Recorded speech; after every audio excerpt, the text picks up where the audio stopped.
मेरा आकलन मैं आप लोगों से बतला सकता हूं, वो 3 करोड़ के आसपास होना चाहिए, ऐसा मुझे लगता है। जो कोषाध्यक्ष हैं श्री राम जन्मभूमि न्यास के, उन्होंने कहा है कि 3 करोड़ रुपए के आसपास की चोरी है। वो 3 करोड़ के आसपास होना चाहिए, ऐसा मुझे लगता है। मुंह में राम और दिल में बाबर, अखिलेश यादव पूरी तरह से निशाने पर। अखिलेश यादव ने चलाई थी ये बात कि भगवान राम के मंदिर में चढ़ावा चोरी। मैंने आज सीईओ पद के लिए आवेदन प्रस्तुत किया है।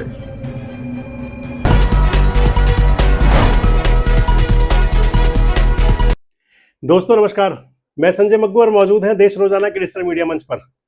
एक नारा हुआ करता था, उसे स्लोगन कह सकते हैं, मुंह में राम बगल में छुरी। उत्तर प्रदेश में बदल गया है, अभी हो गया है मुंह में राम दिल में बाबर। पूरी बात करूंगा आपसे इस वीडियो के अंदर कि आखिर है क्या सब।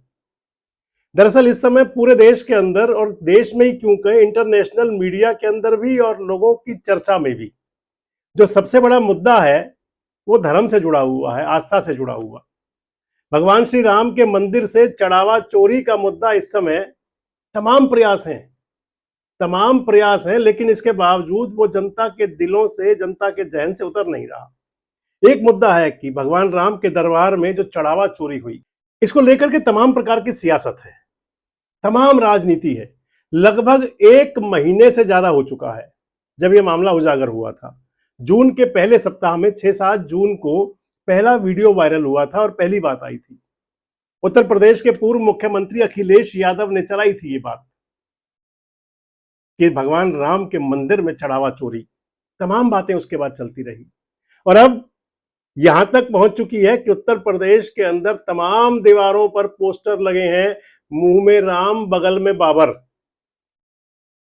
और इधर राम मंदिर के अंदर जो चढ़ावा चोरी की घटना है उसको लेकर एसआईटी लगातार काम कर रही है। अभी आज भी 8 लोगों की जो उसके अंदर दोषी हैं, जिनकी, दोषी तो नहीं कहेंगे, अभी तो आरोपी हैं, जिनकी गिरफ्तारी हो चुकी है, उन सभी की डिजिटल पेशी हुई।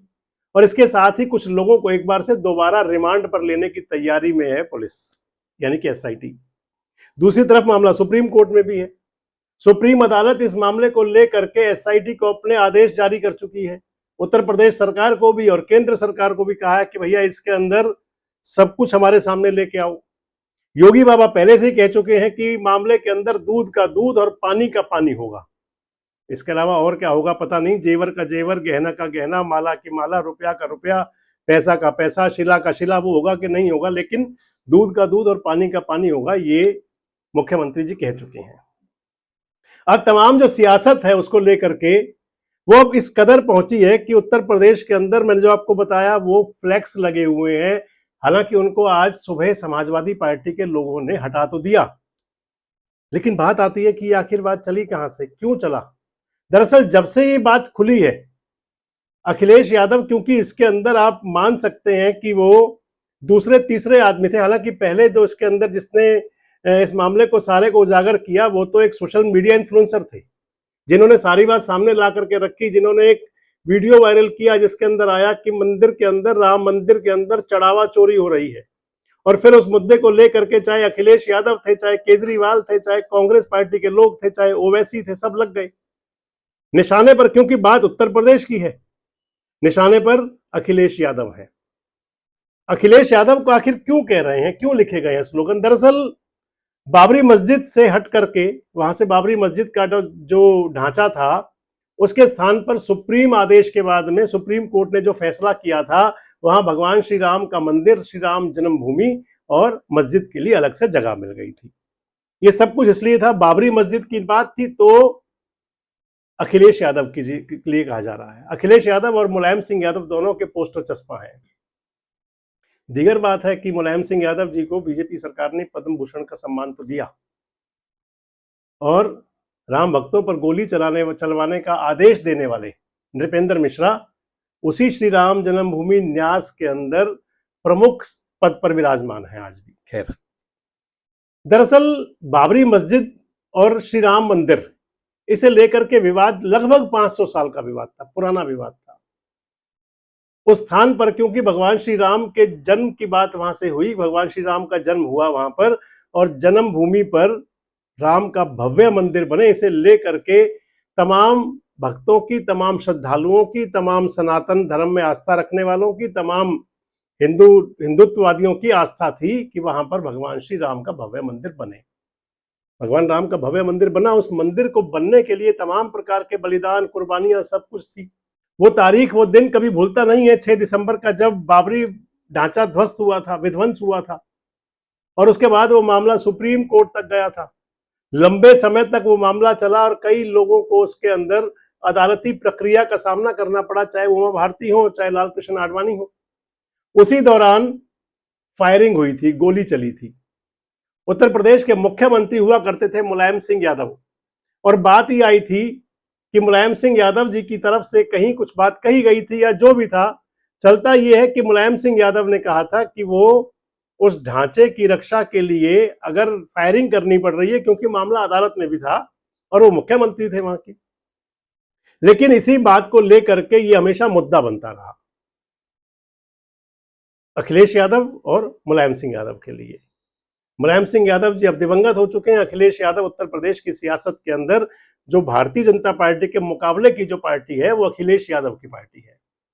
अखिलेश यादव और बीजेपी मुकाबले में है वहां पर। अखिलेश के साथ में जो पार्टी होगी वो गठबंधन में होगी, संभवतः कांग्रेस ही है वो भी।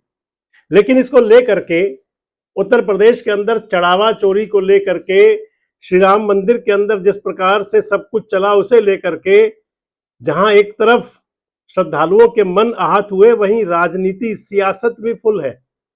पिछले दिनों बात चल रही है कि डिजिटल दान होना चाहिए। अब दान पात्र रखने की बजाय अब स्कैनर लगा दिए जाने चाहिए, क्यूआर कोड होने चाहिए, उससे भक्त श्रद्धालु स्कैन कर लें और अपना जो उनकी श्रद्धा हो वो उतना दान कर लें। हालांकि आजकल ये मंदिरों में चल चुका है, ज्यादातर जगह लगते भी हैं, संभवतः भगवान श्री राम के मंदिर में भी लगे होंगे।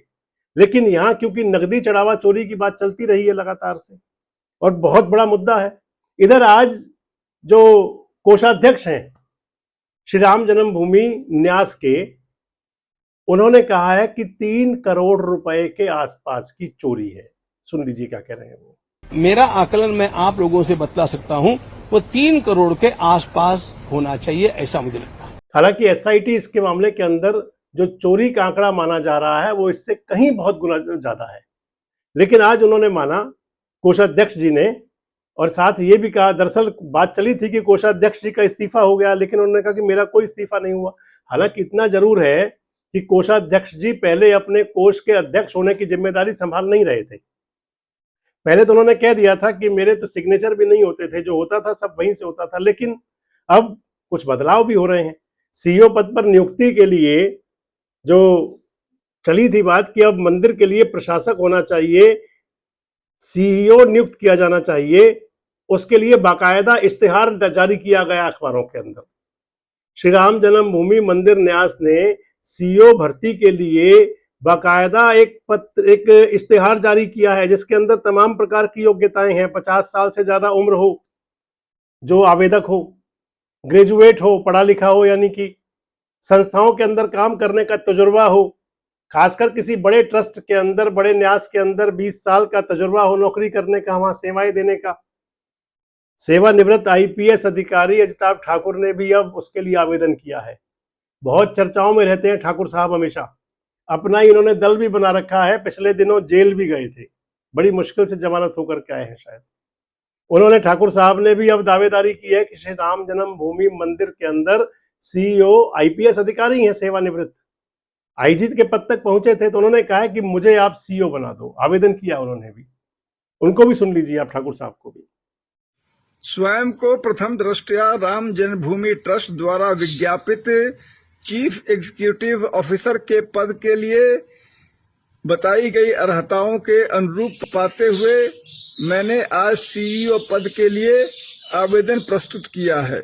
तो इधर एक तरफ सियासत, एक तरफ राजनीति, यानी कि मुंह में राम और दिल में बाबर, अखिलेश यादव पूरी तरह से निशाने पर, क्योंकि अब चुनाव भी नजदीक है।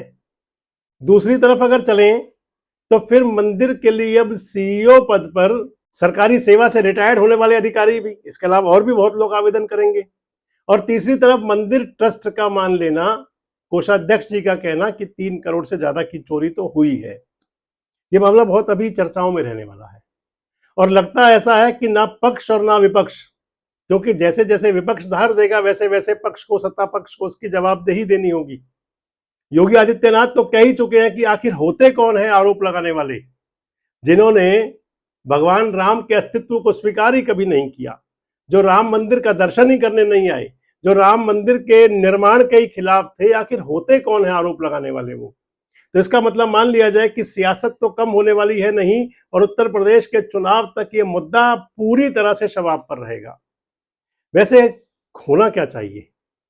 क्या वाकई जिन लोगों ने राम मंदिर के अंदर चढ़ावे की लूट की है, डकैती डाली है, उन लोगों पर एक्शन तो बड़े से बड़े होने चाहिए और खंगाले जाने चाहिए नाम कि आखिर कौन कौन से बड़े लोग उनके पीछे शामिल थे। और क्या वाकई अखिलेश यादव या समाजवादी पार्टी या विपक्षी दलों को यह अधिकार नहीं है कि राम मंदिर के चढ़ावा चोरी के मुद्दे को वो उठाएं? अपनी राय आप भी कमेंट बॉक्स में जरूर दें। जुड़े रहें हमारे साथ, देखते रहें देश रोजाना। हमारे साथ जुड़े रहने के लिए सब्सक्राइब करें देश रोजाना के YouTube चैनल को और नई वीडियो की नोटिफिकेशन पाने के लिए बेल आइकन जरूर दबाएं। अगर आप ये वीडियो Facebook या Instagram पर देख रहे हैं तो पेज को लाइक और फॉलो जरूर करें और ज्यादा से ज्यादा शेयर करें।